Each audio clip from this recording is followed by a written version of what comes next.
있습니다. 나라가 지금 우리가 속히 지혜를 모아가지고 이 문제를 해결해 나가야 되겠는데 아직 그럴 만한 지도자가 보이질 않아요. 난세의 영웅이 나올지 우리 기도해야 되겠는데, 정치인들에게만 책임 있는 게 아니고 성경을 읽으면 국가의 위기와 어려움은 우리 하나님의 백성들에게 큰 책임이 있어요. 정치 못해서만 나라가 망하지 않습니다. 그 땅의 백성들이, 하나님을 섬기는 백성들이 하나님을 제대로 섬기지 않고 하나님의 말씀에 순종하지 않고 그 땅에 죄로 가득할 때 하나님이 그 땅에 어려움을 주세요. 어려움을. 우리나라 옛날에 6.25 사변 나고 그럴 때는 이 목사 장로들이 총에 모여가지고 똥바가지 집어 깨주고 이런 싸움하고 이럴 때 전쟁이 나고 그랬어요. 그래서 이것은 우리 목사들이 책임이 크고, 목사들이 더욱더 나라와 민족을 위해서 기도해야 되겠고, 어려울 때일수록 우리 성도들이 좀 더 하나님 앞에 나라와 민족을 위해서 기도하시고, 여러분 신앙생활 잘 하셔서 하나님이 기뻐하시는 나라, 하나님의 영광이 떠나면 망하는 거예요. 하나님이 기뻐하시는 나라, 하나님의 영광이 거하는 나라, 그런 교회 되도록 오늘부터 좀 여러분 개인 기도 시간에도 나라와 민족을 위해서 기도해 주시고, 또 새벽에도 좀 나오셔서 같이 기도하시는 여러분 되기를 주의 이름으로 축복합니다. 지금은 무슨 이래라 저래라 정쟁하고 그럴 수준은 훨씬 벗어난 엄청난 위기입니다.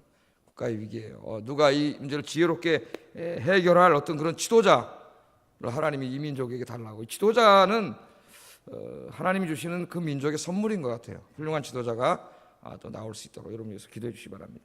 자, 그동안 제가 이 에스겔서를 쭉 이제 6장, 7장, 6장은 산들아 들을지어다, 7장은 땅들아 들을지어다, 그래서 이스라엘의 산에 있는 산당과 땅들, 그래서 이스라엘 민족 전체가 다 우상 숭배와 죄악에 빠진 모습을 설교를 했고, 8장, 9장, 지금 10장, 11장에는 심지어는 하나님의 성전에까지도 이 죄악이 들어와가지고 우상 숭배와 죄악이 벌어지는, 그러니까 하나님께서 참다 못해서 그 성전을 떠나가시는 그런 내용이에요. 그래서 이 하나님의 심판에 대해서 설교를 많이 했어요. 10장 말씀도 역시 오늘 이렇게 우리가 읽어봤지만은 에스겔이 그 성전의 환상을 보는데 하나님의 보좌 환상이 나타나고 하나님을 섬기는 수행 천사들, 우리 성경의 그룹 그냥 소리 나는 대로 읽은 거예요. 그룹이라 그래도 무슨 그룹이 아닙니다, 여러분. 그 수행 천사 이름이에요. 이름, 그룹. 복수로 하면 케루빔. 이게 그룹, 보통 하나의 그룹이라는 얘기가 아니에요. 천사의 이름이에요. 하나님을 수행하는 천사들, 그 천사들의 환상을 보는데, 우리 9장에서 우리가 봤던 그 서기관의 붓을 든 그 천사, 9장에서는 무슨 일 했어요? 이 천사가 잊어버리셨어요? 그 모든 사람이 죄를 짓는 가운데도 그 가운데 기도하면서 의로운 삶을 살았던 그 남은 자들의 이마에 인을 쳤잖아요. 인을. 하나님이 인친자는 심판하지 않잖아요. 인친자는. 제가 그래서 9장 그 설교했잖아요. 그죠? 우리는 성령의 인침을 받은 자라고 그 설교했잖아요. 이 인친 천사에게 이제는 심판의 명령을 내려가지고 하나님의 그 바퀴 안에 있는 불덩어리를 갖다가 예루살렘에 쏟아 부으라 그래요. 그래서 이제 이 성이 하나님의 불심판이 임할 것임을 환상 중에 에스겔이 보는 그런 내용이에요. 오늘 10장에 거의 그런 내용이고, 심판이 임하기 전에 하나님이 동쪽 문을 향해서 떠나가시는 내용이 10장의 주요 내용인데, 오늘은 제가 이 심판에 대해서 설교하지는 않으려고 합니다. 매주 심판에 대해서만 설교할 수는 없잖아요. 그래서 이제 이 에스겔 10장에 보면은 이 심판의 이야기도 나오지만은 그 외에 우리가 주목해서 묵상해야 될 몇 가지 메시지가 있습니다. 10장에 오늘 그 부분을 좀 우리가 공부하려고 하는데, 첫째는 하나님에 대한 메시지예요. 하나님. 이 10장에서 하나님의 모습을 보세요. 10장에 보면 하나님께서 예루살렘을 심판하시기 위해서 이제 그 붓을 든 천사에게 불을 가져오라고 명령한 다음에 하나님의 영광이 이제 하나님의 리무진을 타고 떠나시는데 성전 2번 머무르세요. 성전 한 번에 샥 빠져나가신 게 아니시고 2번 머무르세요. 2번. 오늘 이 내용을 읽고, 첫째는 그 문지방에, 성전 문지방에 하나님이 머무르십니다. 그리고 두 번째는 성전 문 이제 마지막 나가시기 전에 동쪽 문에 다시 한번 하나님이 머무르세요. 거기서. 그리고 11장에 보면 이제 동쪽 문으로 하나님이 영원히 떠나셔요. 2번 머무르시는 이 모습이 나오는데, 첫 번째 이 성전 문지방에 머무를 때는 그 하나님의 영광의 광채가 아직 떠나지 않았잖아요. 보좌에서는 일어나셨어요. 지성소에서는 떠나가지고 문지방으로 나오셨는데, 그 문지방에 잠깐 하나님 머물렀을 때 하나님의 영광의 광채가 성전뜰에 쫙 비치는 그림이 오늘 본문에 나옵니다. 그래서 첫 번째 머물렀을 때는 하나님의 영광이 떠나기 전에 그 영광의 광채가 성전에 가득한 모습을 강조해요. 이제 두 번째 머무는 것은 동문을 이제 마지막 나가시기 전에, 우리 교회로 말하면 저 바깥에 문 마지막 나가시기 전에 동쪽에 머무러 계시는데, 왜 머무르셨는지는 자세한 이야기는 본문에 없지만은 8장과 연관시켜 보면은 8장에 보면 태양신에게 동쪽을 향하여 그들이 그 자기의 평안과 안정을 구하지 않았습니까? 거기서 하나님께서 그 모습을 바라보고 있는 거죠. 그 모습을. 얼마나 안타깝게 하나님 마음이, 누구에게 여러분 평화와 자기의 안정과 평안을, 이 풍요를 누구에게 구해야 돼요? 여러분 누구에게 구하세요? 여러분 자신을 믿습니까? 하나님께 구해야 되는데 동쪽의 태양을 바라보면서 태양을 향해서 구하고 있잖아요. 그걸 하나님이 안타까운 모습으로 바라보시는 모습이 강조돼요. 두 번째 머무르실 때는. 그래서 오늘 이 부분에 대해서, 그 두 번 머무르시는 하나님에 대해서 좀 생각을 해보려고 하고, 또 한 가지 주제는 그 하나님의 심판과 하나님이 성전을 떠나가시는 것을 하나님의 명령을 철저히 순종해가지고 수행하고 있는 수행 천사들, 이 그룹들, 케루빔들, 이 그룹들의 천사들과 또 하나님을 태우고 가는 리무진으로 나오는 이 바퀴, 이 바퀴 안에 또 바퀴가 달린 이 바퀴들의 모습을 좀 설교하려고 합니다. 하나님의 명령대로 철저하게 순종하면서 하나님을 섬기는 그 모습, 그것을 오늘 좀 말씀을 통해서 공부하려고 하는데, 오늘 이 주제를 통하여 우리 그리스도인들이 어떻게 하나님을 섬겨야 하고, 어떻게 교회를 섬겨야 하고, 어떻게 신앙생활을 해야 되는가, 오늘은 심판이 아니라 그 부분을 좀 살펴보려고 해요. 그 부분을. 오늘도 여러분의 들을 귀를 열어주셔서 오늘도 이 말씀으로 큰 깨달음과 은혜를 받고 하나님의 음성을 듣는 여러분 되기를 주의 이름으로 축복합니다. 성경 말씀은 하나님의 계시의 말씀입니다. 믿습니까? 그냥 책이 아니라, 문자가 아니고 하나님의 계시의 말씀이에요. 하나님 우리에게 하시는 말씀이라 이거예요. 이 말씀이 설교를 들을 때마다 그렇게 들어야 돼요. 여러분이 하나님 우리에게 하시는 말씀이니까 이 말씀대로 살아야죠. 우리가 이 말씀대로 주님, 내가 오늘 설교 듣고 주님 말씀대로 순종하겠습니다, 이렇게 다짐하고 듣기를 주의 이름으로 축복합니다. 자, 첫째 여기서 우리가 배우는 게 뭐냐? 하나님이 두 번 머무르시는데 첫 번째 머무름을 통해서 우리가 배우는 중요한 게 있어요. 교회는 하나님의 영광이 충만한 교회가 되어야 된다는 거예요. 하나님의 영광이 충만한 게 뭐예요? 하나님께서 이곳에 계시는 교회가 되어야 된다는 거예요. 예? 그의 영으로. 우리 찬송 부를 때 주의 영광 이곳에 가득해. 여러분 그 찬송 부를 때는 사실은 눈물이 나와야 돼요. 그거 무슨 찬송이에요? 하나님, 우리가 지금 찬송을 부르고 기도하고 있는 주님의 영광이 이 아현교회 성전 안에 가득하게 충만하게 임재해 주시옵소서. 그럴 줄 믿습니다. 그런 바람과 우리의 그 소망 아니겠어요? 그 기도가 하나님의 영광이 충만한 교회가 되어야 된다. 오늘 4절 말씀을 한번 읽어보겠어요. 4절 시작.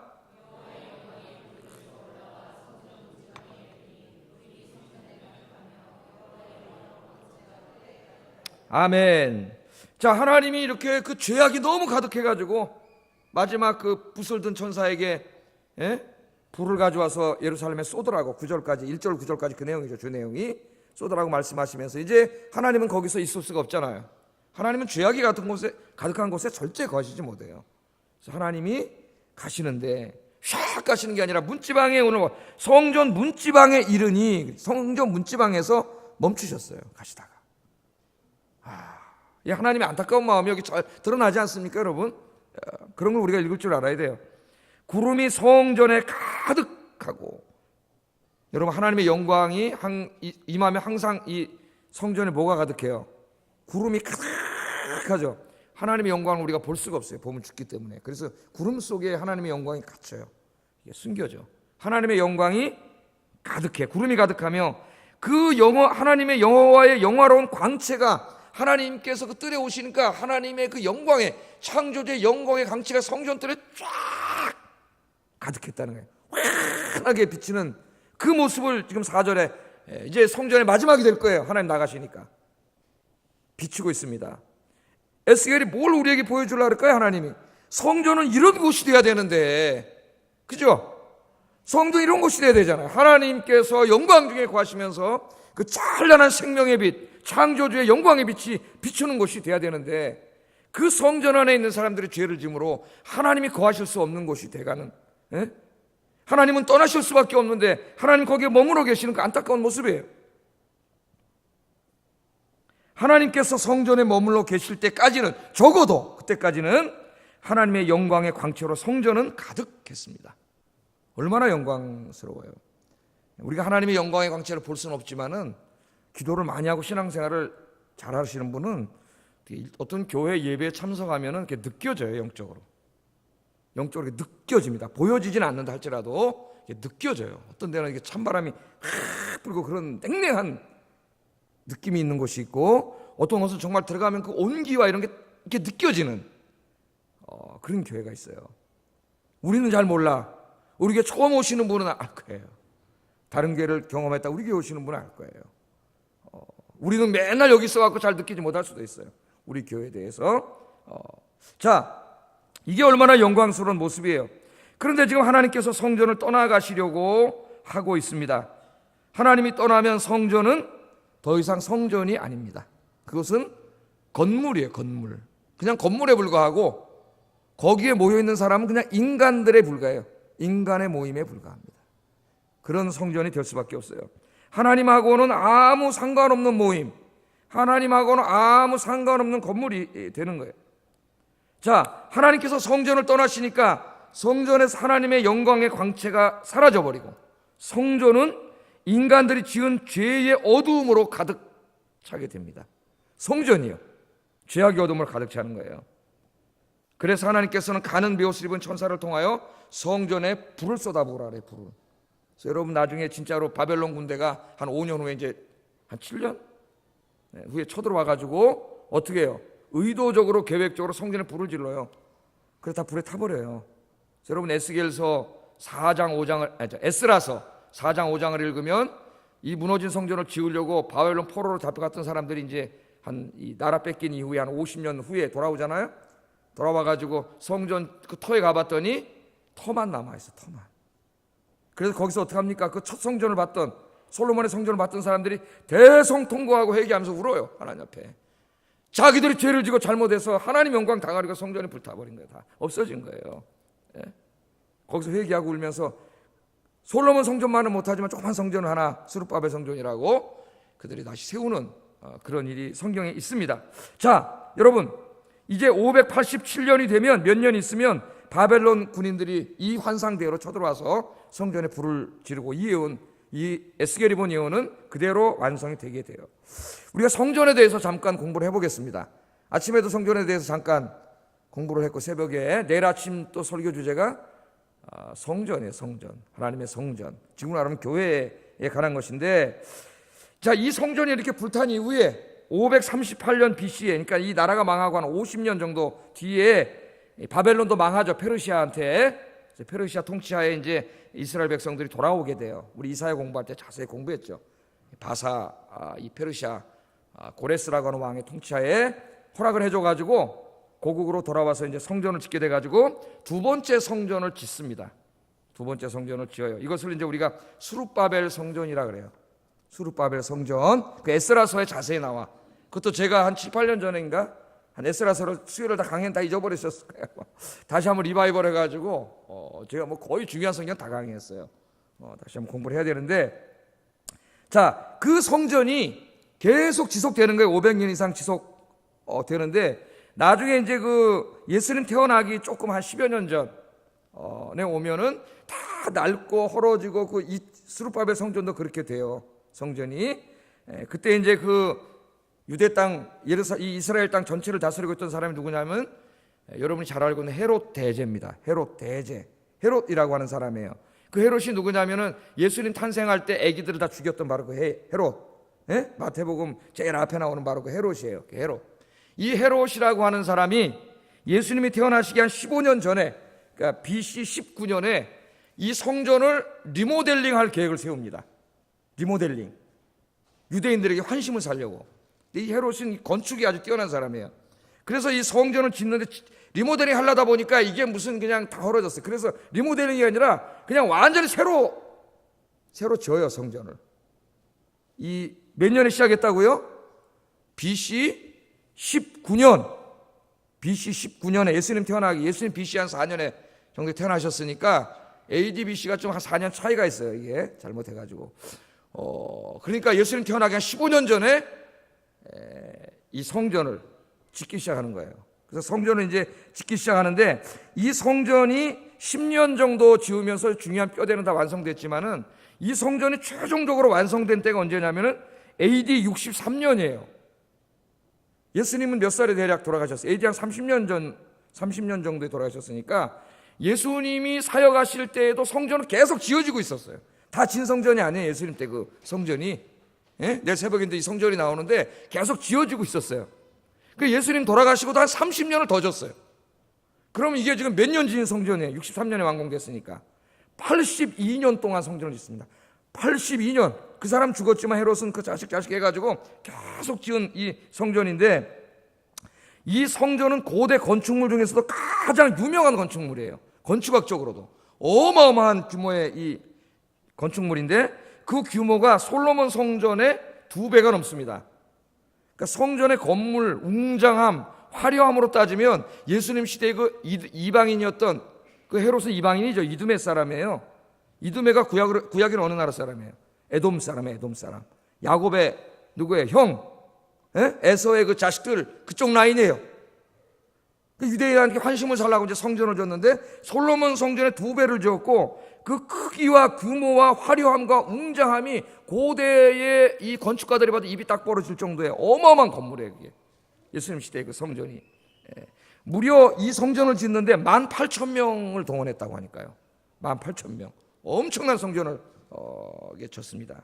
그래서 이제 마가복음 13장에 보면은 예수님 제자들하고 예루살렘 성에, 요새 마가복음 공부하고 있는데 아침에 11장 공부하고 있어요. 13장에 보면은 제자들하고 왔을 때 제자들이 그 성전을 보고, 예루살렘 성전을 보고 깜짝 놀랐어요. 우와! 그래서 제가 아침에 그런 설교를 했습니다. 태어나가지고 평생 저 시골에 조그만 섬에서 살던 분이 태어나서 처음으로 서울에 와서 서초동에 가 사랑의 교회를 건물을 봤다고 생각을 하고 있어요. 시골에 조그만 교회만 보다가 우와! 그렇게 좋아. 네? 그렇게 감탄했어요. 13장 1절에 예수님께 이렇게 말해요. 그래서 한번 이거 읽어보겠습니다. 시작.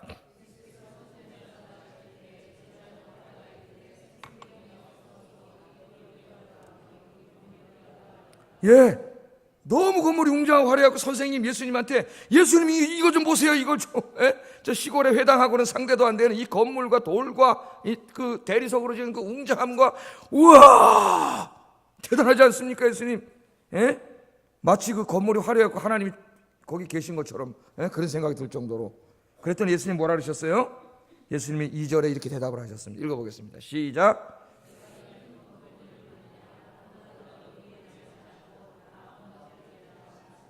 아멘. 예수님은 그 건물에 하나도 감동받지 않으세요. 그 성전에서 드려지는 예배를 받으시는 분이 그 예수님이신데, 예수님은 하나도 감동받지 않으세요. 야, 그까진 건물 화려한 거 뭘 그런 걸 보고, 그게 뭘 중요하다고. 저 돌멩이 하나도 안 남고 다 무너져 버릴 거야. 예수님이 그렇게 말씀하셨어요. 그리고 63년, 이게 그래가지고 이 성전이 63년에 완성이 되는데 70년에 로마군이 쳐들어와서 다 불타서 없어집니다. 성전이 지구상에 사라져요. 82년을 진 성전이 7년 있다가 다 불타버려요. 로마 군대가 쳐들어와가지고. 예수님 말씀대로 다 돌 하나 남지 않고 다 없어져 버려요. 그렇게 화려하게 성전을 짓고 솔로몬 성전의 2배로 졌지만, 내일 아침에 우리가 이제 살펴볼 말씀에 나오는데, 이 성전에 하나님이 거하시지 않아요. 하나님하고 상관없는 성전에, 거기서 매일 수많은 화려한 예배와 제사가 드려지고 헌금이 드려지고 다 하지만은 그 성전에 하나님이 계시지 않아요. 예수님께서 그 성전을 바라보시면서 예루살렘에서 우셨어요. 뭐라 우셨어요? 예루살렘아, 예루살렘아, 선지자를 죽이고 내게 파송된 자를 돌로 치는 자예요. 암탉이 제 새끼를 날개 아래 모음같이 내가 너희 자녀를 모으려 한 일이 몇 번이냐. 그러나 너희가 원치 아니하였도다. 이제 보라, 너희가 황폐하여 버림받으리라. 그 화려한 건물을 보고 우와가 아니라 황폐하여 버림받으리라. 그 안에서 무슨 일이 벌어졌어요? 성전을 책임지고 있던 제사장들과 성전 관리들이 타락했고 성전을 자신들의 이익을 채우는 강도의 소굴로 만들었다고 예수님이 책망을 하십니다. 내일 새벽 예배에 나올 말씀이에요. 그들은 600년 전에 자기의 성전이 무너지기 600년 전에 지금 에스겔 성전이 무너졌잖아요. 이게 에스겔서에서 그들이 성전에서 죄를 졌을 때 그 성전의 심판을 받았다고 하는 이 중요한 역사적인 사실을 알고 있으면서도 그 역사적인 사실에서 아무 교훈도 받지 못하고 있습니다. 어떤 역사가가 이렇게 이야기했어요. 역사를 통해 아무것도 배우지 못하는 민족은 역사로부터 혹독한 시련을 겪게 됩니다. 유명한 말이에요. 성전도 심판을 받았다는 사실을 너무나 잘 알고 있고 그 구약 성경을 매일 읽고 있는 그들이 그 성전에서 성전을 화려하게 지어놓고 그 안에서 똑같은 죄악을 짓고 있었다는 거예요. 똑같은 죄악을. 그래서 AD 70년에 망했는데요. 이번에는 로마군이 쳐들어와가지고 그 성에 남은 사람 단 한 명도 살지 못하고 몰살당했습니다. 몰살. 그렇게 그 성이 다 무너졌고 이 돌멩이로 지은 성전은 지구상에서 완전히 사라져버렸어요. 그래서 그 다음부터 유대교는 성전 중심의 유대교가 아니라 율법 중심의 유대교, 토라 중심의 유대교, 경전 중심의 유대교로 바뀌어요. 유대교가. 그래서 거기 여러분 잘 알고 있는 탈무드가 있고 그런 거예요. 탈무드가 나오고. 여러분, 자, 하나님께서는 돌로 지은 성전을 심판하시고 예수님이 이미 말씀하셨죠. 돌 위에 돌도 하나 남지 않는다고. 예수님께서 새 성전을 지으신다 그랬어요. 새 성전. 근데 그 새 성전은 돌멩이로 지은 성전이 아니고, 돌멩이로 지은 성전이 아니고 예수님이 지으시는 새 성전의 핵심은 뭐예요? 예수 그리스도를 믿고 구원받은 하나님의 백성들로 이루어진 공동체야, 공동체. 그러니까 오늘 우리가 수요예배에 이렇게 모였지 않습니까? 우리가 여기 뭐가 된 거예요? 성전이 된 거죠. 이 건물은 없어도 돼요.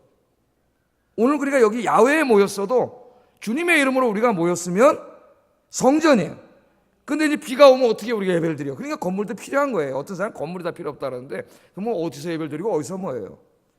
건물도 하나님의 성전이라 할 수 있지만 본질은 구원받은 하나님의 백성들의 모임이에요.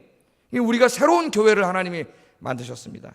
이 새로운 교회를 통해 하나님을 예배하고 하나님 말씀에 순종하고 하나님을 기쁘게 하는 그런 교회를 만드시려고. 그런데 이 인간들이 만든 교회 역시 시간이 흐르면서 인간들이 이 공동체를 죄악으로 물들여 놓기 시작합니다.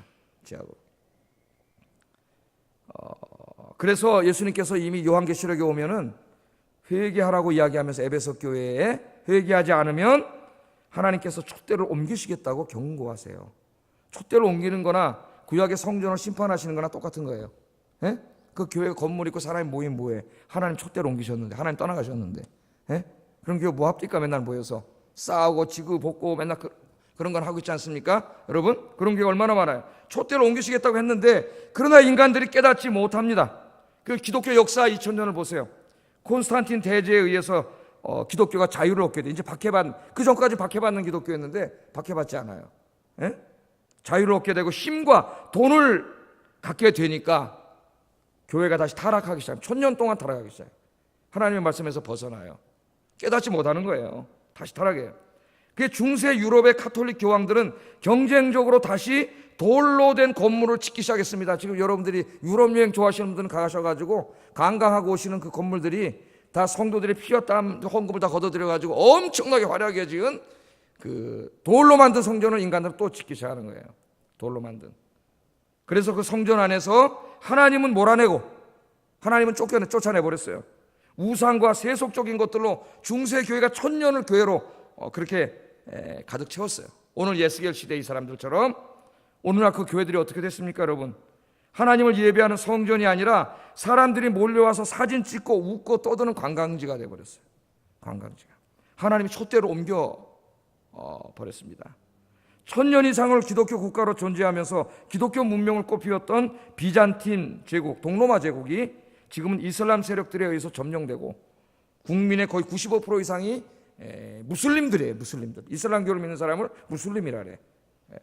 그런 국가가 되어버렸잖아요. 우리 그 역사의 교훈을 계속 우리가 지금 보고 있는데, 과연 우리의 조국 대한민국은 어떻게 하고 있는가?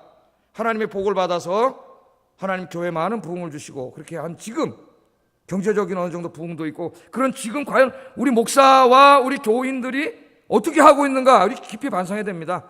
제가 아까 말했죠. 역사를 통해서 배우지 못하는 민족, 혹독한 역사의 교훈을 얻게 된다고. 예? 같은 길을 가고 있다고 보여져요. 제가 볼 때 국가의 위기도 오고 지금 그렇습니다. 여러분, 이 성전 짓기 전에 다윗 시대에는 성전이 없었죠. 다윗 시대는 다윗이 어디서 예배드렸어요? 천막에 천막. 아주 보잘것없는 천막에 천막. 예? 천막입니다. 그 천막에서 하나님 앞에 예배드렸어요. 그런데 사도행전 15장 16절에 보면은 하나님께서 종말에 오셔갖고 세우실 그 새 성전에 대해서 하나님이 이야기하시면서 내가 다윗의 장막을 다시 일으킬 것이라고 얘기해요. 솔로몬의 성전이 아니라 다윗의 성전을 일으키겠다고 이야기해요. 한번 우리 읽어보겠습니다. 사도행전 15장 16절 시작.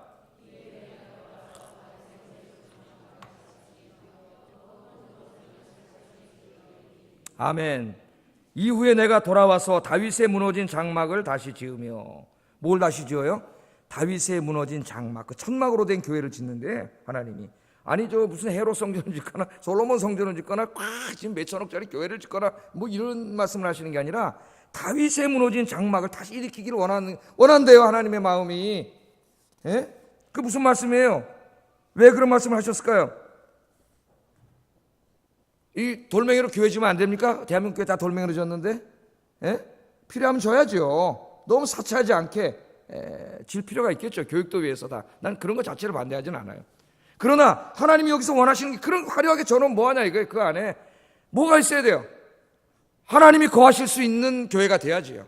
그 교회 안에 있는 성도들이 정말 그 다윗의 마음으로, 다윗이 하나님을 얼마나 사랑했어요, 여러분. 하나님을 정말 사랑하는 그 다윗의 마음으로, 하나님을 갈망하는 그 뜨거운 마음으로, 그 마음을 들이면서 가슴을 찢으면서 하나님을 찬송하고 예배했던 그 다윗의 마음을 하나님이 원하시는 거예요. 근데 우리 목사들이 잘못 알고 하나님이 화려하게 저놈은 하나님 기뻐하실 줄 알고 자꾸 갖다가 그런 것만 생각을 하는데, 어리석은 생각이에요. 어리석은 생각. 중세 교황들이 하던 짓을 또 하는 거예요. 필요하면 질 필요가 있겠죠. 교회가 너무 좁아갖고 또 몇천 명이 오는데 이렇게 자꾸 예배를 어떻게 드려요?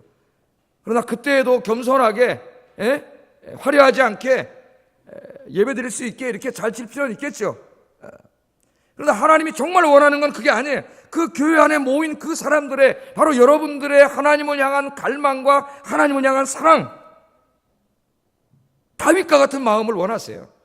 그런 교회가 일어나기를 원한다는 거예요. 그래서 저는 생각해 봤어요. 저 어렸을 때 교회라는 게 큰 교회 별로 없고 다 산동네 집 몇 개 헐어서 이렇게 하고 이런 교회들이 대부분이었죠. 그러나 정말 뜨겁게 예배드리고 거기서 철야기도가 있고 예배 때마다 성도들이 다 와서 예배드리고 정말 뜨겁게 찬송하고 기도하고 그런 게 있었어요. 그때는. 저보다 연세 많으신 분은 더 잘 알겠죠. 지금 그때보다 지금은 교회도 훨씬 크고 화려하고, 그러나 하나님 어떤 예배를 원하실까? 나는 아마 하나님께서 한 50년 전에 한국교회, 그 교회를 다시 세우기를 원하지 않으실까? 그런 생각이 듭니다. 오늘 이 말씀을 들으면서 남의 이야기로 듣지 마시고, 오늘 저는 저에게 주시는 메시지로, 여러분이 주시는 메시지로 우리가 이 말씀을 듣고 우리가 교회를 위해서 기도해야 되겠습니다. 이 교회가 건물만 덩그러니 있는 교회가 돼서는 안 되겠어요. 하나님의 영광이 거할 수 없는, 그래서 하나님이 떠나실 수밖에 없는 교회를 만들어서는 안 되겠습니다. 오늘 예배에 오신 우리 모두가 하나님 앞에 무릎 꿇고 기도하면서 정말 다윗의 마음을 회복하게 해달라고 기도하시고, 다윗이 하나님을 사랑하는 그 뜨거운 마음, 그 뜨거운 열정, 그걸 회복하게 해달라고 기도하셔서 날마다 우리가 그런 예배를 드림으로, 그런 공동체를 만들므로 하나님의 영광이 충만히 거하게 하는 그런 교회를 만드는 일에 힘쓰시기를 주의 이름으로 축복합니다. 그래서 오늘 제가 제목을 그렇게 정했어요. 하나님의 영광이 충만한 교회. 자, 오늘 이 첫 번째 주제고 한두 가지로 생각해 보겠습니다. 자, 두 번째 살펴볼 주제는 하나님을 수행하며 하나님을 섬기고 있는 천사들과 바퀴들. 좀 우리에게는 좀 이상한 그림이지만 거기에 대해서 한번 좀 생각해 보겠어요. 자, 성전을 보니까 8장에 보면 성전의 에스겔의 성전을 보니까 뭐 하고 있어요? 거기 있는 사람들이 다 우상 숭배하고 죄를 짓고 있어요. 성전에 있는데 하나님은 쫓아내고 자기들끼리 모여서 죄를 짓고 있어요. 하나님의 말씀에 불순종하고 있습니다. 그런데 에스겔은 성전에서 죄 짓고 있는 사람들과는 다른 환상을 보고 있어요. 정상적인 눈으로는 못 보는데 지금 죄를 짓고 있는 그 사람들 바로 같은 시간, 같은 공간 안에 다른 존재들이 있어요. 다른 존재들. 그 존재들이 누구예요? 일반인들은 보지 못하고 있는 그룹들이에요. 그룹들. 하나님의 수행천사들과 하나님을 모시고 가는 마차라고 할 수도 있고, 저는 재밌게 하려고 그냥 리무진이라고 그랬는데 메르카바 전차라고 할 수도 있고, 요새 이해하기 쉬운 말 하나님을 모시고 가는 상징적인 그림이죠. 그 바퀴들이 거기 있습니다. 그런데 이 하나님을 섬기며 수행하는 천사들과 바퀴들을 보니까 여기 있는 사람들과는 전혀 다르게 하나님의 말씀에 철저하게 순종하고 있어요.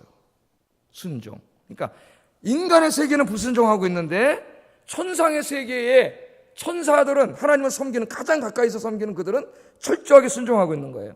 11절을 한번 읽어보겠습니다. 시작.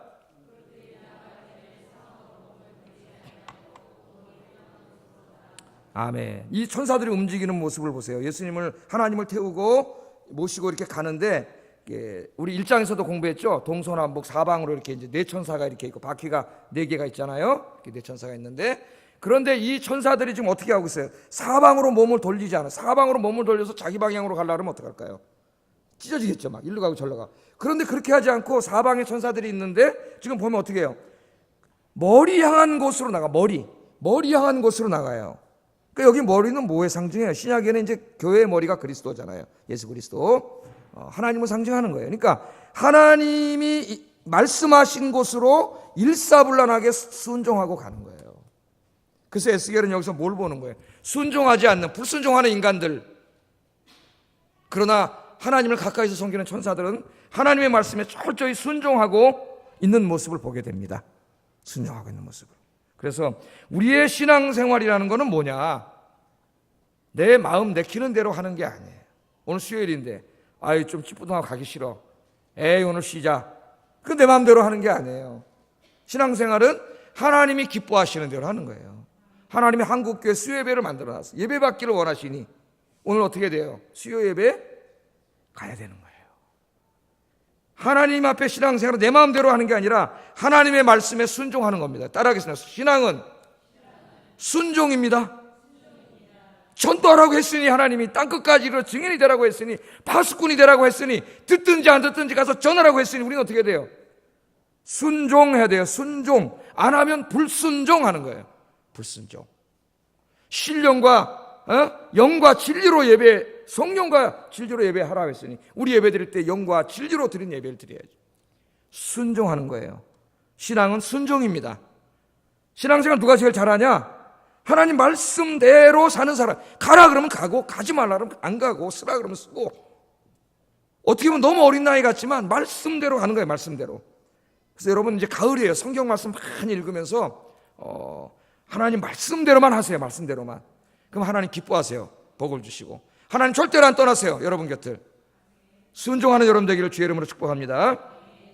두 번째 이 수행 천사들과 바퀴들을 보니까 순종할 뿐만 아니라 이 모든 네 그룹과 바퀴와 모든 것들이 자기 주장하지 않고 하나가 돼서 일사불란하게 하나님을 섬기고 있어요. 그 모습이 보여져요. 제가 발견한 거예요. 성경 묵상하다가 16절 17절 읽어보겠습니다. 시작.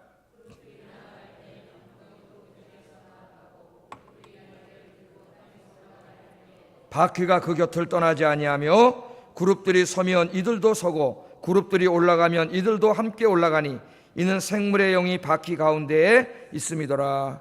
아멘. 하나님의 영이 바퀴 가운데 있어서 이 모든 사람을 통제하시고 있는데 그 그룹들이 올라가면 바퀴도 올라가고, 그죠? 에? 서로가 어떻게 하나 다른 길을 가려고 그러는 게 없어요. 이 하나님을 가까이서 섬기는 이 그룹들을 보면은, 이 천사, 수행 천사들을 보면은 각자 의견을 제시하고 뭐 이런 게 없어요. 하나님이 기뻐하시는 대로 모두가 하나가 되어가지고 일사불란하게 하나님을 섬기는 모습. 이게 지금 우리 눈에는 안 보이지만 이 천상에서 이루어지고 있는 모습이에요. 그런데 이 땅에서 지금 이 땅에 있는 사람들이 그럽니까? 교회 와서 서로 자기 잘났다 그러고 자기 주장하고 자기 뜻을 생각하고 자기 이야기를 크게 하려고 그러고, 어떻게 시기하고 질투하고, 그래서 교회 안에 파벌이 생기고 갈등이 생기고 무너지고, 이런 일들이 벌어지잖아. 이런 일들이. 우리가 이 하나님을 수행하는 천사들을 통해서 뭘 배워야 되느냐? 바로 그거를 배워야 돼요. 우리 자신은 한없이 낮아지고 주님만을 높이고. 여러분, 우리 아현교회 안에서 우리가 정말 자기를 내세우는 순간 하나 되기가 어려워요. 주님만을 높이고 주님만을 내세우고 우리 온 교우들이 이렇게 하나가 돼서 다투지 말고 갈등하지 말고 일사불란하게 주님을 잘 섬기는 그런 여러분들 되시고, 그런 아현교회를 만드시기를 주의 이름으로 축복합니다. 지금 천사들을 통해서 우리가 배우는 거예요. 세 번째 천사들을 보니까 하나님의 뜻을 정확하게 알고, 하나님 뜻을 안다면 신속하게 그 뜻을 행하더라는 거예요. 신속하게, 주저하지 않고. 12절 한번 읽어보겠습니다. 12절 시작.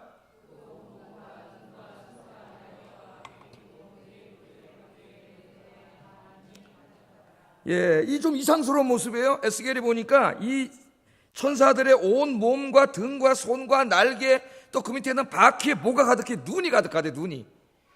한번 생각을 해보세요. 눈이 쫙 가득하니까 사방으로 되어 있으니까 360도 전 세계를 딱 관찰할 수 있는 거예요. 하나님을 수행하는 천사들, 그 리무진이 다 보는 거죠. 그래서 제가 1장 강의할 때는 온 세상을 감찰하시는 하나님, 그렇게 설교를 했습니다. 이 주제를. 여러분이 자세한 것까지도 다 보고 계시는 하나님, 지금도 여러분 마음속까지도 다 보고 계세요. 근데 오늘 이 10장에서는 좀 다르게 적용해 보겠어요. 이 수행 천사들이 전 세계를 360도 다 보고 있기 때문에 이 세상을 향하신, 세상에서 벌어진 일들을 누구보다도 다 잘 알고 있는 거죠. 그래서 하나님의 뜻을 정확하게 알 수 있어요. 그런 모습을 우리에게 보여줍니다. 그 하나님의 뜻을 안 다음에는 그 뜻을 이행해야 되는데 신속하게 이행하고 있어요. 9절 10절 읽어보겠습니다. 시작.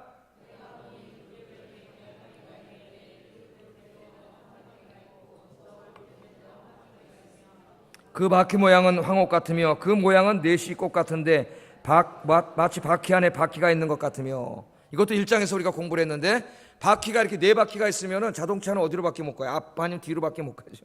카브 한번 틀려면 이래 되는데, 이거는 바퀴가 그런 바퀴가 아니라 바퀴 안에 또 바퀴가 있어가지고 이 360도 아무데로나 굴러다니게. 아무데로나. 뭐 직진 우지 뭐 이것만 못하는 게 아니라 이 하나님의 리무진은 이 아무데로나 막 돌아다녀요. 그래서 신학자들이 말하기를 전 사방으로 아무데기나 돌아다니면서 하나님의 뜻을, 명령을 신속하게 행하는 모습을 하래. 신속하게 행하는 모습. 그래서 여기서는 심판의 모습이죠. 심판. 그죠? 하나님의 심판을 행하고 하나님의 영광을 모시고 얼른 성전으로 빠져나가는 일을 여기서 하게 있는데, 하나님의 명령을 받아서 360도 어디나 못 가는 데가 없이 하나님은 신속하게 행하시는데, 그 하나님의 일을 이들이 신속하게 행하는 거예요. 그래서 오늘 제가 이 말씀을 보면서 그런 생각을 했습니다. 하나님께서 우리에게 말씀하실 때 주저하지 말고, 여러분 전도하라 했으면 어떻게 해야 돼요? 신속하게 아멘 하시고, 하나님 뜻 알았으면 신속하게 전도하시고, 기도하라 그랬으면은 뭐 내일부터 해야지 모레부터 해야지만 그 자리에서 그날부터 신속하게, 조금 더 지체하지 말고 하나님의 뜻을 수행하는 복된 여러분의 삶이 되시기를 주의 이름으로 축복합니다. 그래서 제가 두 번째 이 적용은 하나님을 가장 지근거리에서 섬기는 이 수행 천사들과 하나님을 태워가고 있는 리무진이 어떻게 하나님을 섬기고 있는가 하는 것, 제가 세 가지로 말씀드렸어요. 어떻게 섬겨요? 절대적인 순종, 그 다음에는 하나됨, 일사불란하게 하나돼서 섬기고, 세 번째는 하나님의 뜻을 정확히 알고 명령이 떨어지면 신속하게 하나님의 뜻을 수행하더라. 우리와 다르게 하나님을 가장 가까이서 섬기는 천사들이 그 그림을 보여준 거예요. 하나님께서 너희도 이렇게 하라고.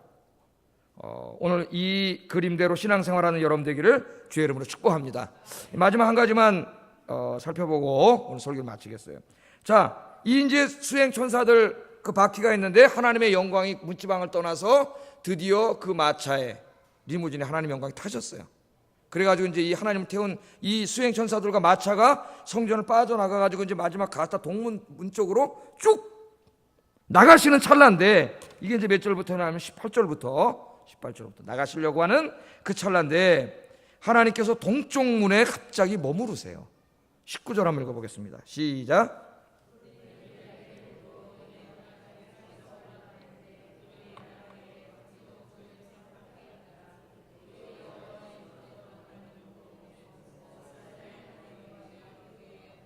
예, 아멘.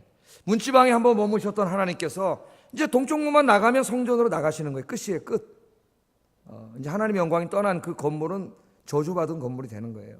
근데 동쪽 문에 하나님이 다시 머무르셨어요. 마지막 나가시기 전에. 동쪽 문에 왜 머무르셨을까?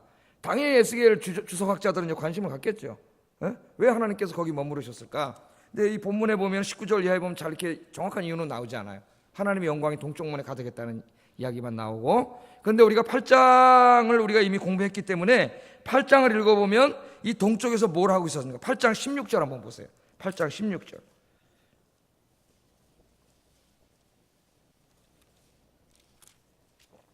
8장 16절 한번 읽어보겠습니다. 시작.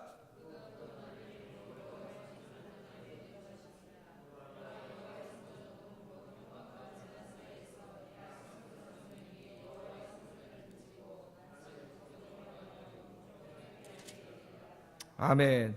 이 동쪽문을 바라보면서 25명의 이 사람들이 거기서 뭘 하고 있어요? 동쪽에 떠오르는 태양을 쳐다보면서 자기들의 안정과 풍요와 평안을 간구하고 있어요. 예배하면서, 기도하면서, 예배하면서 태양한테 우리를 좀 안전을 지켜달라고, 지금 바벨론이 막 쳐들어오려는데 좀 안전을 지켜달라고, 우리 평안과 풍요를 달라고, 바로 그거 하고 있는 그곳 문, 태양을 쳐다보고 있는데 지금 그 문에 누가 사실은 있어요. 지금 하나님의 영광이 있는 거죠. 하나님이 계시고 하나님 수행천사들이 있는데 이 태양을 바라보면서 안전을 강구하는 그들은 영적인 눈이 멀었기 때문에 그 동쪽 문을 보면서도 거기 하나님 떠나시는 걸 못 보고 있어요.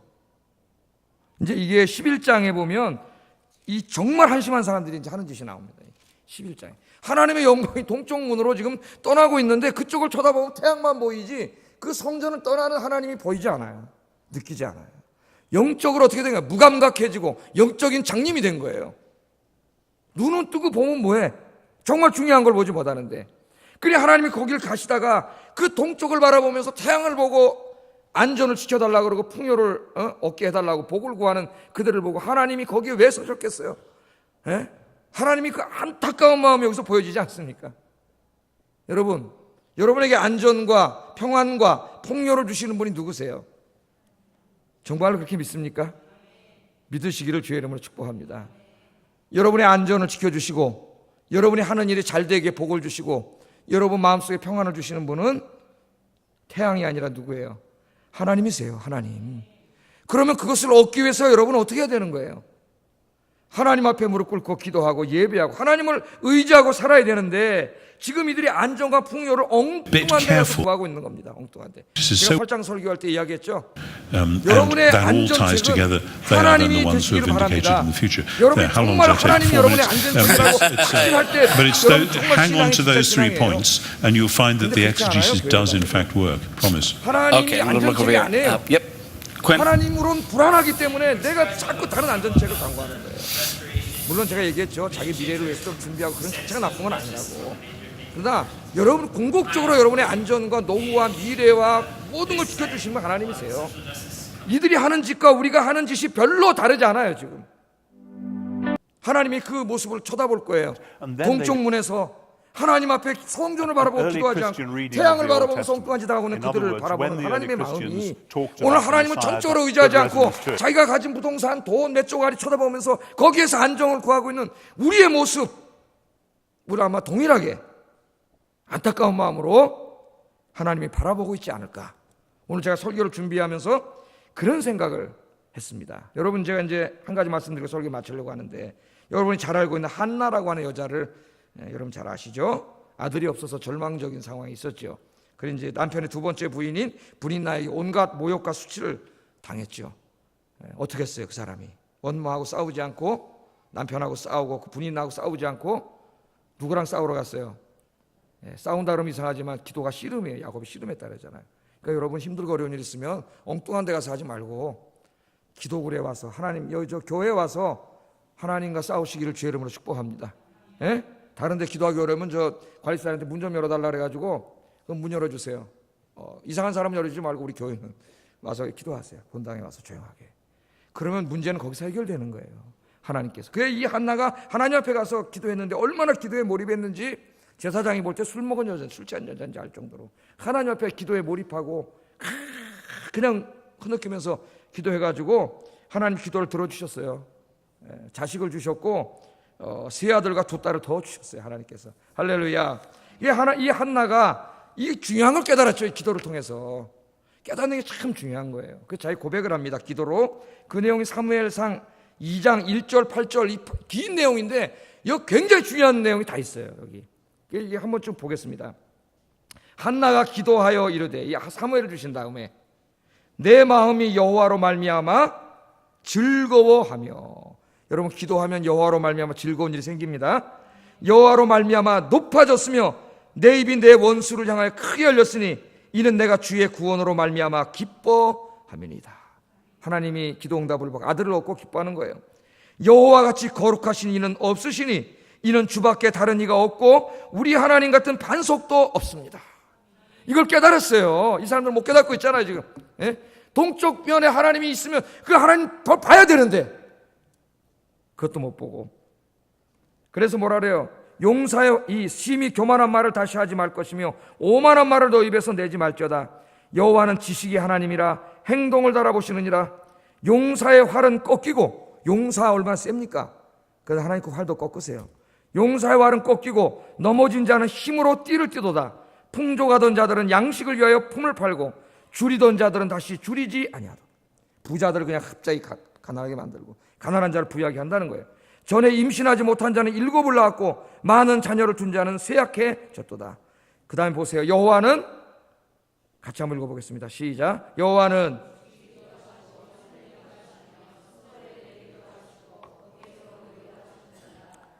가난하게도 하시고 부하게도 하시며 낮추기도 하시고 높이기도 하시는도다. 가난한 자를 진토에서 일으키시며 빈궁한 자를 거름더미에서 올리사 귀족들과 함께 앉게 하시며 영광의 자리를 차지하게 하시는도다. 아멘. 여러분, 여호와는 죽이기도 하시고 살리기도 하세요. 수월에 내리게도 하시고 거기에서 올리기도 하시고 가난하게도 하시고 부유하게도 하시고 낮추시기도 하시고 높이기도 하시고. 할렐루야. 우리 인생의 모든 길흉하복이 다 누구에게 달려있어요? 하나님께 달려있어요. 그걸 깨달아야 되는데 그걸 깨닫지 못한 자들은 하나님은 그냥 자기가 의지하고 사는 것이 한 3번째, 2번째밖에 안 돼. 다른 게 있어요. 더 하나님을 의지하는 게. 그게 태양신이고 이 사람들은 그게 우리에겐 돈일 뿐이에요. 똑같은 거예요. 똑같은 거예요. 여러분, 우리의 안위를 책임지시고 우리 하는 일을 잘되게 하시고 우리를 평안케 하시는 분은 하나님 한 분밖에 없는 줄로 믿습니다. 이 믿음을 가지고 하나님을 예배하고 하나님을 의지하고 기도하면서 사셔서 이 하나님을 충분히 풍족하게 충만하게 하나님의 은혜를 체험하는 여러분 되기를 주의 이름으로 축복합니다. 기도하겠습니다. 우리 교회를 위해서 여러분 기도해 주시기 바랍니다. 하나님의 영광이 충만한 교회가 되게 하여 주시옵소서. 하나님의 영광이 거하는 교회가 되기 위해서 나 자신이 하나님을 뜨겁게 사랑하는 그 마음으로 그 열정으로 하나님을 예배하고 기도하게 하소서. 첫 번째 기도 제목이에요. 두 번째, 하나님의 말씀에 철저히 순종하고 우리 교인들이 다 하나 되어서 하나님을 한 마음으로 섬기고 주님 명령 떨어지면 신속하게 수행하는 그런 삶을 살게 하여 주시옵소서. 두 번째 기도 제목. 여기 다 있습니다, 앞에. 세 번째, 나의 인생의 안전과 풍요가 하나님께 달려있음을 깨닫고 더욱더 하나님 의지하고 기도하고 예배하는 삶을 살게 하여 주시옵소서. 이 세 가지로 해서 같이 기도하겠습니다. 사랑하신 아버지 하나님, 감사합니다. 하나님의 영광이 충만한 교회, 오늘 주제를 그렇게 정하고 상당히 많은 부분의 설교를 이 부분에 할애해서 말씀을 증거했습니다. 하나님은 화려한 건물을 원하시는 것이 아니고 웅장하고 커다란 건물을 원하시는 것이 아니라 비록 천막 같은 곳에서 예배를 드린다 할지라도 그곳에 모인 사람들의 하나님을 향한 그 뜨거운 사랑과 열망을, 그 진실된 마음을 하나님이 원하십니다. 하나님 아버지, 우리 대한민국 교회가 많이 발전하고 돈도 많아져서 큰 건물들에서 예배를 드리고 있지만 30년, 50년 전에 우리 부모님들이 드렸던 그 뜨거운 예배, 그 뜨거운 찬송, 그 하나님을 사랑하는 그 사랑과 열망으로 드렸던 예배를 과연 우리가 드리고 있습니까? 다윗의 장막을 세우기를 원하셨던 주님, 오늘 우리 부모 세대의 그 뜨거운 그 예배와 찬양과 기도를 받기를 원하시는 주님, 오늘 저희들이 그런 예배를 드리게 하여 주시고 그런 마음으로 주님을 섬길 수 있도록 주께서 함께하여 주시옵소서. 하나님의 말씀이 떨어지면 그 말씀에 노하지 말고 말씀대로 순종하게 하여 주시고, 하나님을 섬길 때는 나를 내세우지 말고 하나님만을 높이며 온 교우가 하나 되어 섬기는 교회가 되게 하여 주시고, 주님 명령 떨어지면 아멘 아멘 하고 즉시로 수행하는 저희들이 될 수 있도록